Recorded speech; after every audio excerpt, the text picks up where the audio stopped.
Big boss Kannada season 12ರಲ್ಲಿ ಮೊದಲ ವಾರದಿಂದಲೂ ಒಂದಲ್ಲ ಒಂದು ವಿಚಾರಕ್ಕೆ ಅಶ್ವಿನಿ ಗೌಡ ಅವರು ಮೂಗು ತೂರುತ್ತಾ ಎಲ್ಲರ ಮೇಲೆ ದರ್ಪವನ್ನ ತೋರ್ತಾ ಇದ್ದಾರೆ. ಮೊದಲ ವಾರ ಗಿಲ್ಲಿ ಹಾಗೂ ಕಾವ್ಯ ಅವರನ್ನ ಟಾರ್ಗೆಟ್ ಮಾಡಿದ ಇವರು ಇದೀಗ 4ನೇ ವಾರದಲ್ಲೂ ಕೂಡ ಮತ್ತೆ ಅವರ ಮೇಲೆ ಸಿಡಿದೆದ್ದಿದ್ದಾರೆ. ಚಿಕ್ಕ ಪುಟ್ಟ ವಿಚಾರಕ್ಕೂ ಜೋರಾಗಿ ಕಿರ್ಚಾಡ್ತಿದ್ದ ಅಶ್ವಿನಿ ಗೌಡ ಅವರಿಗೆ ಇಂದು ಕಾವ್ಯ ಶೈವ ಅವರು ಗಿಲ್ಲಿ ಪರ ನಿಂತು ಗ್ರಹಚಾರವನ್ನ ಬಿಡಿಸಿದ್ದಾರೆ. ಗಿಲ್ಲಿ ಹಾಗೂ ಕಾವ್ಯ ಅವರು ಜಂಟಿಯಾಗಿ ಮನೆಗೆ ಎಂಟ್ರಿ ಕೊಟ್ಟಿದ್ರು. ಬಿಗ್ ಬಾಸ್ ಶುರುವಿನಿಂದಲೂ ಇಲ್ಲಿಯವರೆಗೂ ಅವರಿಬ್ರು ಕೂಡ ಒಳ್ಳೆ ಸ್ನೇಹಿತರಾಗೇ ಇದ್ದಾರೆ. ಇದೀಗ ತನ್ನ ಸ್ನೇಹಿತನ ಪರ ನಿಂತು ಕಾವ್ಯ ಅವರು ಕೆಂಡ ಮಂಡಲವಾಗಿದ್ದಾರೆ.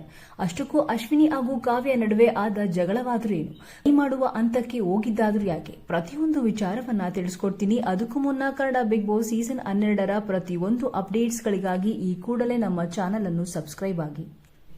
ಹೌದು, ಅಶ್ವಿನಿ ಗೌಡ ಅವರು ಈ ಸೀಸನ್ ಶುರುವಿನಿಂದಲೂ ಪ್ರತಿ ವಾರ ಒಬ್ಬರಲ್ಲ ಒಬ್ಬರ ಮೇಲೆ ಟಾರ್ಗೆಟ್ ಮಾಡಿ ಹೈಲೈಟ್ ಆಗಲು ನೋಡ್ತಾ ಇದ್ರು.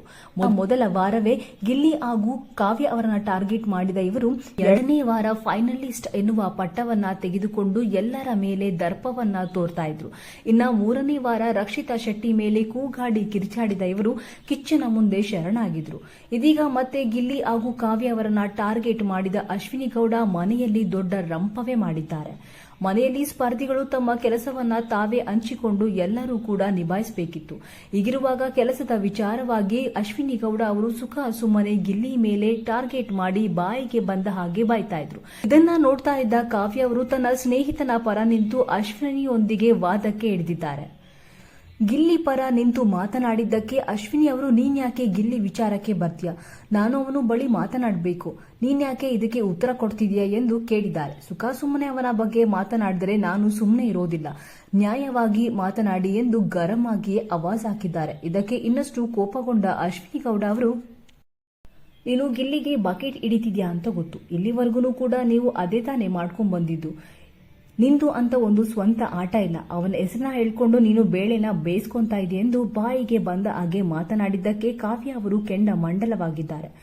ನಾನು ಗಿಲ್ಲಿ ಅವರಿಗೆ ಬಕೆಟ್ ಹಿಡಿತಿರೋದು ನೀವು ನೋಡಿದ್ದೀರಾ, ನನ್ನ ಆಟನ ನಾನು ಆಡ್ತಾ ಇದ್ದೀನಿ, ಟಾರ್ಗೆಟ್ ಮಾಡಿ ಮಾತನಾಡಿದ್ರೆ ನಾನು ಸುಮ್ಮನೆ ಬಿಡೋದಿಲ್ಲ ಎಂದು ಖಡಕ್ ಆಗಿಯೇ ಉತ್ತರ ಕೊಟ್ಟಿದ್ದಾರೆ. ಮಾತಿನ ಬರದಲ್ಲಿ ಕಾವ್ಯ ಅವರು ಅಶ್ವಿನಿ ಅವರಿಗೆ ಏಯ್ ಎಂದು ಆವಾಜ್ ಹಾಕಿದ್ದಾರೆ. ಅದನ್ನೇ ಒಂದು ದೊಡ್ಡ ವಿಚಾರನಾಗಿ ಮಾಡಿ ನನಗೆ ಆವಾಜ್ ಹಾಕೋಕೆ ನೀನ್ ಯಾರೇ ಎಂದು ಬಾಯಿಗೆ ಬಂದ ಹಾಗೆ ಬೈದು ಏಕವಚನದಲ್ಲಿ ಮಾತನಾಡುತ್ತಾ ಕೈ ಮಾಡಲು ಹೋಗಿದ್ದಾರೆ. ಈ ಒಂದು ವರ್ತನೆಗೆ ಮನೆಯಲ್ಲಿರುವ ಉಳಿದ ಸ್ಪರ್ಧಿಗಳು ಫುಲ್ ಗರಂ ಆಗಿದ್ದಾರೆ. ಕಿಚ್ಚನಿಂದ ಚಪ್ಪಾಳೆಯನ್ನ ಪಡೆಯದ ಗಿಲ್ಲಿಯನ್ನು ನೋಡಿ ಸಹಿಸಲಾರದೆ ಚಿಕ್ಕ ಪುಟ್ಟ ವಿಚಾರಕ್ಕೂ ಬೇಕು ಅಂತಲೇ ಟಾಂಗ್ ಕೊಡುತ್ತಾ ಗಿಲ್ಲಿಯನ್ನ ಟಾರ್ಗೆಟ್ ಮಾಡುತ್ತಲೇ ಇದ್ದರು. ಇದನ್ನ ಸಹಿಸಲಾರದ ಗಿಲ್ಲಿಯ ಬೆಸ್ಟ್ ಫ್ರೆಂಡ್ ಆಗಿರುವ ಕಾವ್ಯ ಇಂದು ಎಲ್ಲದಕ್ಕೆ ಫುಲ್ ಸ್ಟಾಪ್ ಇಟ್ಟಿದ್ದಾರೆ. ಹೌದು, ಬಿಗ್ ಬಾಸ್ ಮನೆಯಲ್ಲಿ ಇರಬೇಕು ಅಂದ್ರೆ ಏನಾದ್ರೂ ಒಂದು ಕಂಟೆಂಟ್ ಕ್ರಿಯೇಟ್ ಮಾಡ್ತಾ ಇರಬೇಕು ಎಂದು ಈಗಾಗಲೇ ಅಶ್ವಿನಿ ಗೌಡ ಅವರು ಸಾಕಷ್ಟು ಬಾರಿ ತನ್ನ ಸ್ನೇಹಿತೆಯಾಗಿರುವ ಜಾನ್ವಿ ಬಳಿ ಹಂಚಿಕೊಂಡಿದ್ದಾರೆ. ಏನು ಪ್ರತಿ ವಾರನೂ ಒಬ್ಬರಲ್ಲ ಒಬ್ಬರ ಮೇಲೆ ಹೋಗಿ ಕಾಲ್ ಕೆರ್ಕೊಂಡು ಜಗಳ ಮಾಡ್ತಾರೆ.